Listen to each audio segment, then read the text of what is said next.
Oke, assalamualaikum warahmatullahi wabarakatuh. Perkenalkan, nama saya Muhammad Abdul Rifada dari kelas 2 MIM Manajemen Informatika Politeknik Negeri Sriwijaya. Oke, dan di video kali ini saya akan menjelaskan program C++ dengan topik yaitu linked list. Contohnya yaitu adalah sistem pembelian tiket online, dan melalui program ini kita bisa mempelajari bagaimana struktur data linked list digunakan untuk menyimpan data pembeli tiket secara dinamis. Oke, untuk implementasi dari linked list yang saya buat pada program ini, saya menggunakan single linked list, yaitu struktur data di mana setiap elemen hanya menunjuk ke elemen berikutnya. Dan di sini saya membuat struct pembeli, di mana struct pembeli ini mempresentasikan node dari linked list, dan setiap node menyimpan nama pembeli, jumlah tiket yang dibeli, dan pointer next ke node berikutnya. Dan pointer global head digunakan untuk menunjuk ke node pertama yang ada di dalam daftar. Oke, mari kita langsung saja masuk ke dalam fungsi dan prosedur dalam program yang saya buat. Untuk fungsi yang pertama di sini ada fungsi void tambah pembeli. Dan void tambah pembeli ini sendiri berguna untuk menambahkan pembeli baru ke akhir linked list. Dan jika pembeli pertama, pembeli itu akan langsung ditunjuk sebagai head. Nah, dan jika sudah ada data, program akan mencari node terakhir dan menambahkannya di situ. Dan untuk yang kedua itu sendiri ada fungsi tampilkan pembeli. Nah, dan fungsi tampilkan pembeli itu yang ada di sini. Fungsi ini berguna untuk menampilkan semua data pembeli dari node pertama sampai node terakhir. Dan juga ini berguna untuk menampilkan pesan jika data kosong. Juga berguna untuk mengecek isi list setelah operasi tambah atau hapus saat kita jalankan program itu nanti. Selanjutnya ada fungsi void hapus pembeli yang ada di sini. Nah, fungsi ini sendiri dan fungsi ini sendiri akan berguna untuk menghapus node berdasarkan nama pembeli. Juga bisa menghapus node di mana saja, mau itu di awal, di akhir, ataupun di tengah.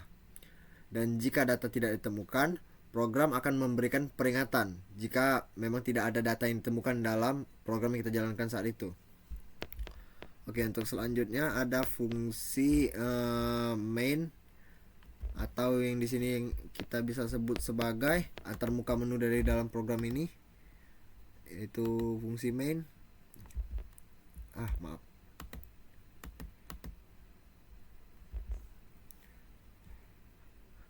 Nah, untuk fungsi main ini sendiri berguna untuk menyediakan menu interaktif kepada user pengguna atau kita sendiri. User atau kita bisa memilih untuk menambahkan, menampilkan, ataupun menghapus pembeli saat kita menjalankan program. Program yang kita jalankan akan terus-menerus berjalan sampai user atau kita memilih untuk keluar dari program tersebut. Oke, mari kita langsung jalankan saja programnya. Nah, bisa teman-teman lihat di sini. Untuk judulnya sendiri itu adalah sistem pembelian tiket online. Dan untuk menunya di nomor 1 ada tambah pembeli, nomor 2 ada tampilkan pembeli, dan nomor 3 ada hapus pembeli, dan 4 adalah keluar dari program tersebut.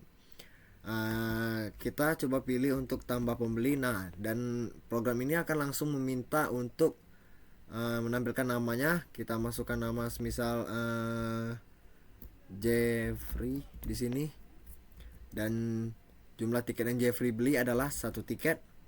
Dan kita akan tambah lagi yaitu Arcel, nama pembelinya. Untuk tiket yang Arcel beli ada 2 tiket. Dan jika kita menambahkan pembeli, node baru akan membuat list dan ditambahkan di akhir list nanti. Dan jika kita ingin melihat daftar pembeli, kita cukup saja pilih menu 2. Dan di sini ada tertera nama Jeffrey membeli 1 tiket dan Arcel membeli 2 tiket. Nah, jika kita tampilkan semua data pembeli ditampilkan dari head hingga akhir data tersebut. Dan jika kita ingin menghapus data tersebut, misal kita pilih nomor 3 yaitu hapus pembeli, dan node dicari berdasarkan nama dan akan dihapus dari linked list dalam program ini. Misal kita hapus nama Jeffrey dan Jeffrey berhasil dihapus dari program ini. Jika kita tampilkan hanya ada nama Arcel, dan seperti itulah ibarat kata dengan ini kita bisa melihat bahwa linked list itu digunakan untuk data yang sering bertambah dan bisa dihapus di tengah. Dan jika kita pilih keluar, maka program akan menyelesaikan urutan untuk pemilihan data tersebut. Dan di sini kita bisa close untuk programnya jika sudah selesai. Oke, jadi kesimpulannya melalui program ini kita bisa mempelajari bagaimana linked list dapat diterapkan untuk menyimpan data pembeli secara dinamis dan fleksibel. Semoga penjelasan saya membantu teman-teman memahami konsep linked list di C++. Terima kasih sudah menonton. Saya Muhammad Abdul Rifada dari kelas 2 MIM Manajemen Informatika Politeknik Negeri Sriwijaya. Saya pamit. Wassalamualaikum warahmatullahi wabarakatuh.